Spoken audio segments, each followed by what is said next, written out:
Here now is Lisa Bell and Candace Campos with Florida Foodie.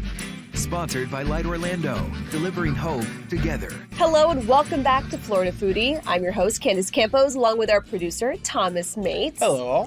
Disney Springs is a destination for tourists and Floridians alike, and the food there is a big part of the draw, of course. Disney curates some of the best food vendors from all across the country. One of their latest additions is a staple of the Pacific Northwest. Thomas and I know it very well. Today, we are so happy to be joined by Tyler Malek, the mind behind Salt and Straw. Tyler, thank you so much for joining us from the Pacific Northwest. Oh my God, this is so fun. Yeah, thank you. It's what we call the upper left side is what the Pacific Northwest calls it. About as far from Florida as it gets, I think, is what we call it. Yeah, Yes. pretty much. Having made that drive, I can attest.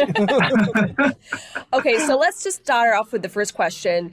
Salt and Straw. Somebody might not understand what that is. So for somebody who's never heard of Salt and Straw, what is it all about?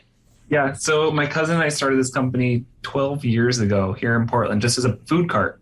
And we had this dream of creating a space where people get together. They get to meet their friends and neighbors, learn about the food around them. And we curated that way of kind of providing a service or providing an experience for people where they get to learn about the food around their city. So we have fun with that, and we really take that to the next level with the way we present flavors. We change our menu every month, and every time you come into Salt and Straw, it's a new experience. We're telling stories that are just super profound and fascinating, and it leads to really, really unique flavors, which we have fun making at Salt and Straw. You know, one example is for the savory dish for our picnic menu, we're doing fried chicken ice cream, which in context totally makes sense. If it's taken out of context, it's a little funky. So that's where it's all about the experience and how do you kind of build this context for customers and for guests that completely changes their perspective on food, you know? And why ice cream? I mean, Portland has like a ton of food carts serving all kinds of different things, dumplings and burgers and everything you can imagine. Why ice cream of all things to convey this message? Yeah, it's funny. I fell in love with ice cream really on accident, I think. You know, it was one of those things that we realized really quickly that an ice cream shop is this really cool community gathering place where it's, you know, you can come as you are, regardless of, you know, how you look, what your political viewpoints are, what your food preferences are. There's always something to feel welcomed at an ice cream shop. And that was a really, really cool superpower that we were able to lead into. And it allows us to create a platform where we can taste flavors with customers that maybe provoke really interesting conversations. So a really great example is like 2 years ago, we worked with nonprofits up and down the West Coast to talk about food waste. And we had flavors that were made with foods that were about to get thrown away, like 3-day-old bread or, you know, like grains from a brewery, you know, that were going to get tossed. All these things we were able to play with fun, interesting ingredients that cause people to kind of stop and ask, how did you do that? Why did you do that? This idea of taking a journey through flavor, through foods in the form of ice cream that is so just comforting, that became a really cool kind of platform for us.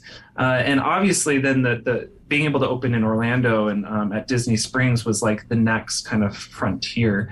Do you feel like you also have a different vibe, a different flavor, a different like look of stuff when you talk about, you know, going to the East Coast, especially here in Florida? Oh, 100%. Yeah. That was probably the craziest thing. I remember, actually, you'll love this because there's a coffee maker in Miami that I was kind of friends with because he had been making coffee, you know, in early 2010s at Stumptown Coffee, which is our kind of famous coffee maker in Portland. Mm-hmm. And he moved to Miami and started making coffee. And he told me all about his philosophy of making coffee. And the biggest thing that I remember, the lesson he learned was that he was trying to, you know, like he thought that he could just bring Portland, that style of like blonde roast and, you know, single origins and just like copy and paste it in Miami. And he quickly learned that he was failing because there is a heritage around, especially kind of that more Cubano style coffees, like darker, richer, chocolatier, a little bit of tobacco flavor, pulling a little bit of tobacco flavor out of your coffee beans. And I loved that story so much. It hit me in my heart, because I have a lot of pride in the Pacific Northwest. We're doing really cool things with locally grown olives. We work with wasabi, like real wasabi. The only place outside of Japan that really wasabi is grown is in Oregon. So there are all these little fun stories that we intersperse, and we realize we have to find those fun stories also in Florida, and we have to infuse those into our flavors. As we've been talking, you keep saying like, oh, I have a friend, he's a coffee roaster. I have a friend who runs a salty donut. Yeah, and right. Isn't that, you guys have made a point of making like so many connections with, locals in Portland, local farmers, local, producers of baked goods and stuff like that. What sort of connections have you guys made in the Orlando area so far? I will say it's really easy to make friends when you make ice cream. Yeah, I was thinking that. Can I send you ice cream? They're like, yeah. We're friends now. I think for me, getting to meet the team at Gideon's was probably the coolest. That's a good one. Yeah. Steve in particular, I think he's forging this new future in food where I think art and food and media are all kind of merging into one. And you experience that as soon as you go into Gideon's, right? Like as soon as you walk in there, you feel like you're in a different world, and just like whatever you taste is going to be insanely unique. Regardless, like if, his cookies are really good, but I'm thinking some crumbles inside of your ice cream, maybe. Yeah, I know. So you can kind of see where like we get this like-minded, and maybe it takes a few years, but I might, maybe one day we get to work together somehow. Yeah, absolutely. And, I was down at Disney Springs just a few weeks back. Some friends were in from out of town. That's typically the reason I'm down in that area. Right. But I will say that, like, Salt and Straw and Gideon's, those were the two longest lines by, a country mile, just like down the block. We were just like, oh, that'd be great. But there's a reason for it. Yes, there's a reason why you absolutely. have to be in that line, though. It was easier to wait in line in Portland when the weather was a little more forgiving. That's true. I think Disney Springs it's wild. I think they've especially over the last few years, they've made this like concerted effort to lean into becoming a food experience. And you can even see how many new restaurants are opening in Disney Springs. It's really bonkers. And I think it's kind of interesting. I think it's going to be really cool over the next few years to see how many really profound food brands are going to be opening there. And I could see, I think it already is an international destination, but just like for foodies alone, I think it's going to become this intense, really cool destination. I mean, how did you have to revamp your thinking when it came to some place like an Anaheim or, a Disney Springs? The fact is, like, if you're at Disney, you have been transported to a different mind wave, like, right? You're like in this creative space. And that means that we can't do anything to mess that up. If you have napkins scattered across the table on accident, that snaps someone out of it, and you can't do that because this is a very special moment for people and for their families. And this is maybe once in every 10 years that a lot of people get to come. And that I think that we had to really take that to heart, the respect of where people are coming in and how important it is for them. For our customers, and really lean into it, comparing ice cream tasting to wine tasting, and that's really resonated with our customers. Still ahead, taking the science of flavor to a whole new level. We took croissants and we ripped the croissants into little pieces and deep fried it in chicken fat. More Florida Foodie when we come back. Florida Foodie is back, and today Thomas and I meet the man behind Salt and Straw. It's a Portland, Oregon-based creamery known for having eccentric ice cream flavors, also using locally grown ingredients. Let's just get to the nitty-gritty here about how you come up with these flavors. I mean, some of them that we look at, there's a traditional one that I just love. It's the balsamic vinegar and strawberry, black pepper, deliciousness. Yeah. That's like a classic Italian. Yeah. But then you also then have chunks of blue cheese and pear. So Tyler, how did you just, start throwing things together and making them work? Like, what was that process like? Yeah. And work as ice cream, especially, Correct. because like pear and blue cheese, like on its own, sure, it's great, but as ice cream. It was one of the first 10 flavors I ever created at Salt and Straw. Now we've got maybe 1,200. The first 10 was our pear and blue cheese ice cream, which I love. It's still to this day one of our core flavors. It makes you stop and go, huh? Do I And then you taste it, you go, oh my God. Yes. Yeah, that's my favorite. Oh, and sometimes people will slap the table and say, oh my God, that's so good. And so combining with pears, which pears are secretly one of our top exports out of Oregon. We make grow a lot of pears out here. I thought that was a really fun combination because you just add that little bit of sweetness that blends with kind of that funky, all the bacteria, the good bacteria in that blue cheese. Bacteria and ice cream. It's good. It's real so good. It combines and almost tastes like bubble gum. That's a funny one, actually, because every once in a while kids will ask for bubble gum ice cream, and we tell them to close their eyes and eat that one, and they're like, "Oh my God, I love this!" But some way the blue cheese and the pear have this wild flavor affinity. You had mentioned the fried chicken ice cream. Walk me through that. I'm having a hard time picturing it in my head. Are there pieces of fried chicken in it? That was, I have to say it's probably one of the hardest flavors we've ever created. One of the hardest flavors that actually tasted good. I should add a caveat because we've had a lot of good flavors that we've given up on. We tried to do an Oregon crab roll ice cream. Okay. Tyler, it did not work. You had to go home after that one. I'm very glad that I didn't serve it to anyone.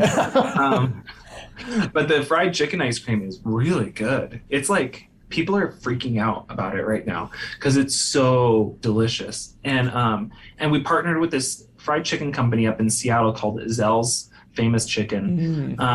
And if you haven't been there and you're in the Pacific Northwest, go now. Their fried chicken is out of this world.